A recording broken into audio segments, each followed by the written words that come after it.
नमस्कार दोस्तों, Bhojpuri net news में आपका स्वागत है। और भोजपुरी नेट न्यूज़ से जुड़े रहने के लिए चैनल को कर दीजिए सब्सक्राइब और घंटा के बटन को कर दीजिए प्रेस। तो हम भोजपुरी चैनल से जो गाना आने वाला था वो अब गाना नहीं आएगा। खेसारी म्यूजिक वर्ल्ड से आज ही रिलीज हो चुका है। और आप लोग खेसारी लाल यादव के फैंस हैं तो एक लाइक कर दीजिए और चैनल को सब्सक्राइब कर दीजिए।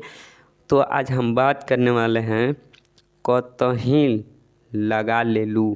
एक गाना खेसारी म्यूजिक वर्ल्ड से रिलीज हो चुका है और आप जाकर सुन सकते हैं। अगर वीडियो को देख रहे हैं तो पहले जाकर गाना सुनिए और उसके बाद वीडियो को देखिए।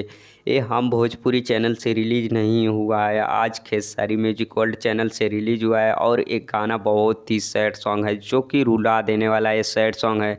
तो आप लोग बहुत ही ज़्यादा से ज़्यादा सपोर्ट करिए और उस गाने को इतना शेयर करिए जो कि आज कल का गाना जो रिलीज हुआ था, 2 गाना रिलीज हुआ था तो उसका 1-1 मिलियन पार हो चुका है। और आज गाना रिलीज हो रहा है, एक ही गाना रिलीज हो रहा है तो इसका तो कम से कम तो इसका 2 मिलियन से पार होना चाहिए। तो कि आप लोग ज़्यादा से ज़्यादा सपोर्ट करिए, शेयर करिए, वीडियो को लाइक करिए और हर जगह इसको शेयर कर दीजिए। और वीडियो को लाइक चैनल को, मेरे चैनल पे अगर नए हैं तो चैनल को सब्सक्राइब कर दीजिए और घंटा के बटन को प्रेस कर दीजिए और नोटिफिकेशन आप तक ज़रूर जाएगा न्यू वीडियो।